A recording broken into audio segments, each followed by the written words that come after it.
querida doctora Marica Pérez, neumóloga, aquí a Contacto Diario. Doctora, gracias por acceder a esta invitación una vez más. Gracias a ti, Víctor, por la invitación y gracias a toda la familia franco-macorizana por su compartir en esta mañana.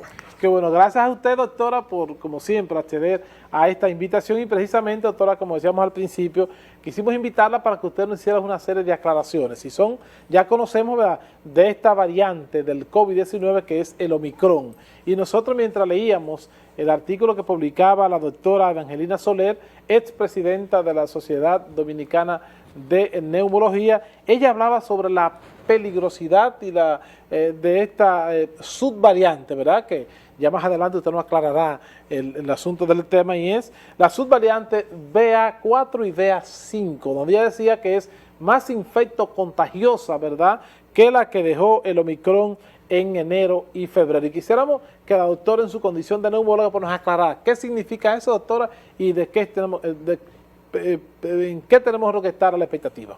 Sí, tenemos que recordar que COVID-19 es un virus que tiene un material está constituido por un material genético en el cual cada vez que una persona se infecta, un grupo poblacional se infecta, puede cambiar o mutar su conformación. Ahí vienen dándose las variantes. Se ha detectado ya hace más de un mes, surgió en la India, una variante de Omicron donde se conjugan más de 5 mutaciones que van a predisponer a que esta variante tenga la capacidad de evitar o escapar de la inmunidad tanto natural, que es la que uno obtiene de tener una infección por COVID-19 anterior, y la inmunidad adquirida por las vacunas que se están aplicando.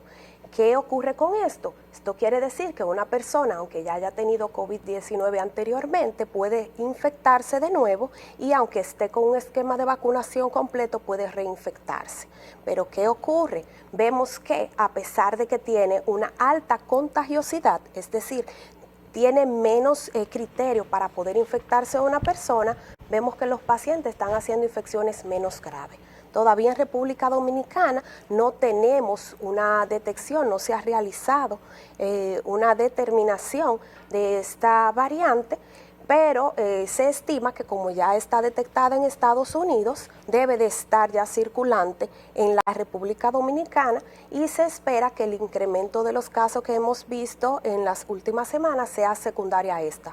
Hay que destacar que dentro de esta, la variante que estamos ya denotando sería la variante Centaurus, que es BA275. Y vemos que vamos a seguir teniendo muchas variantes. Eso no va a evitarse. Doctora, ¿por qué entonces la doctora, la expresidenta de la Sociedad de Neumología, destaca esta parte y una especie como de advertencia? Y yo decía, yo interpretando el esquema, ¿será porque las mismas autoridades se han descuidado esta parte ya porque ha disminuido de manera significativa la letalidad del virus? Realmente tenemos que hay menos casos con hospitalización, menos casos graves que ameriten una intervención de ventilación mecánica, pero si tenemos una alta tasa de contagio, vamos a tener las emergencias saturadas, vamos a tener ausentismo laboral importante, porque si tenemos en una empresa 20 empleados con la contagiosidad tan alta que tiene esta variante, vamos a tener la empresa sin empleados.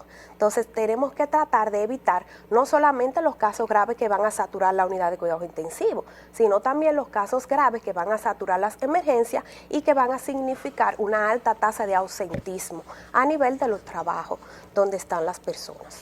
Doctora, ¿qué tanto puede afectar a una persona que el COVID le haya dado de manera repetitiva? Estamos hablando de 3, 4, 5 y 6 veces. ¿Qué tanto puede afectar ya la secuela que pueda dejar el virus en una persona que ha sido víctima de que se le haya dado el COVID en múltiples ocasiones? Sí, se han realizado varios estudios, pero de los últimos que se han publicado, se realizó en 5 millones de personas, en las cuales ya tenían identificado más de 2 infecciones por COVID-19 previo, y se encontró que las personas que tenían infecciones supernumerarias, más de 2, tenían un mayor riesgo de mortalidad por otras causas, ya sea cardiovasculares y pulmonares. Tenemos que recordar que tenemos el síndrome post-COVID, que son manifestaciones alteraciones que se ven más de 2 meses hasta 1 año después de la infección, que abarcan un amplio espectro de órganos afectados. Pero si a eso sumamos un incremento en la mortalidad por otras causas como infarto agudo al miocardio,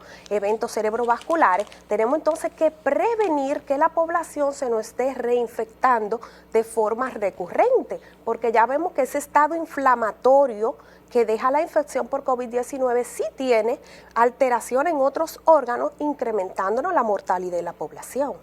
Doctora, hay una persona que se contagia del COVID, que es, bueno, aparentemente saludable, por ejemplo, un atleta, una persona que no haya dado muestra de que tenga ningún tipo de síntoma, de ningún tipo de enfermedad, y que le da el COVID, que posteriormente a ser impactado por el COVID, pues vienen, se descubren situaciones de salud que es posible que tuviera antes y que no se habían descubierto. ¿Cómo impacta esa parte? Tenemos diversos escenarios. Uno de ellos sería cuando la persona se infecta de COVID-19, generalmente vamos a realizar una serie de estudios dentro de lo que está una tomografía de tórax, en la cual entonces podemos encontrar hallazgos que el paciente tuviese previamente. Realizamos analíticas en sangre, hemograma, pruebas hepáticas, pruebas renales, y podemos encontrar alteraciones anteriores que el paciente tuviera. Asimismo, podemos ver que el estado de inflamación que produce la infección por COVID-19 puede exacerbar un cuadro que ya el paciente tuviera. Un ejemplo, el paciente que ya tiene un daño renal, que está comenzando, que tiene alteraciones en sus riñones por el estado inflamatorio del COVID, por la misma deshidratación que van a producir las fiebres, puede empeorar entonces ese cuadro renal. Un paciente asmático, por el estado inflamatorio del COVID, por quizás no estar utilizando su tratamiento, puede exacerbar su cuadro. Ese sería otro escenario. Asimismo vemos pacientes que ya tienen enfermedad coronaria anterior, y por el estado de inflamación que te produce la enfermedad, vamos a encontrar entonces un incremento en lo que serían los eventos coronarios, o que lo encontremos cuando hacemos la tomografía, como dije anteriormente, y encontremos los hallazgos. Es muy común pacientes que después del COVID terminamos haciéndole angioplastía, o que tienen que tener una intervención por el cardiólogo porque quedaron con presión alta o con alguna taquicardia.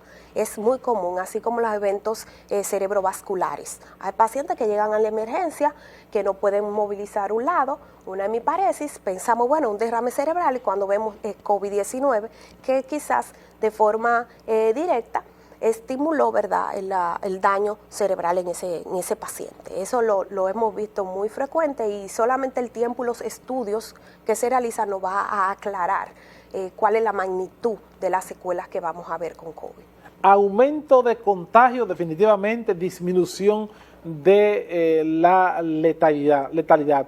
Eso quiere decir lo efectivo que ha sido las vacunas, desde que comenzó a administrarse la vacuna en la República Dominicana. Entonces, quiere eso decir, doctora, que el que no ha cumplido con ese ciclo de vacunación debe hacerlo para que pueda seguirse protegiendo ante esta situación. Sí, no tenemos que desfallecer que las nuevas variantes tengan la capacidad de escapar a ese tipo de inmunidad. Recordar que tenemos la inmunidad natural, que es la que tú adquieres, ¿verdad?, por la enfermedad, y la inmunidad que te adquiere por las vacunas. Entonces no tenemos que desfallecer, porque ya vemos que un riesgo hay incrementado cuando uno tiene varias infecciones. Entonces hay que completar el esquema de vacunación, exhortar a las personas que tienen factores de riesgo que empeoran la enfermedad, pacientes con enfermedades de base o pacientes muy ancianos, a que completen su 4ª dosis. 1 no es ninguna, 2 no es ninguna, son 3 o 4. Entonces vemos que ha disminuido los internamientos, ya no es como hace 2 años, Víctor, cuando teníamos las unidades de cuidado intensivo llenas, cuando teníamos esa alta tasa de mortalidad. Ya son casos más leves, y esperamos que a medida que las personas van adquiriendo esta inmunidad por todas estas variantes, mejore, ¿verdad?, la expectativa que tenemos con respecto a la pandemia. Bueno, doctora, y finalmente, ¿verdad?, ya estaremos invitándola de nuevo para hablar sobre lo que todavía no es, afortunadamente no es una pandemia, y es la viruela del mono, que también que es una parte que yo entiendo interesante que nosotros debemos tocar. Sí, realmente nos ha tratado duro el 2020, 2021 y 2022. Vamos a esperar que se quede ahí, que no llegue a pandemia, para que no el mundo una vez más no viva momentos de tensión como el que nosotros recién estamos saliendo. Doctora, agradecido como siempre nosotros que usted haya aceptado esta invitación aquí, como siempre a Contacto Diario. Ya seguiremos nosotros en otra oportunidad tocando otros temas interesantes en su condición de neumóloga. Finalmente es interesante pues decirle a nuestro público que nos sigue a esta hora del día dónde está ubicada y cómo hacer contacto con la doctora para hacer su cita. Sí, estamos ubicados en el Centro Médico Siglo XXI, en el edificio Reinaldo Almanzar 110, al 725-1260, horario corrido hasta las 4 de la tarde. Ahí está, así que ya lo sabe, la doctora aquí en el Centro Médico Siglo XXI, usted puede pues, hacer su cita para venir y hacerse los chequeos rutinarios. Gracias, doctora, por estar con nosotros. La doctora Marica Pérez, neumóloga, estuvo con nosotros en el día de hoy aquí en la parte de la entrevista VIP de Contacto Diario.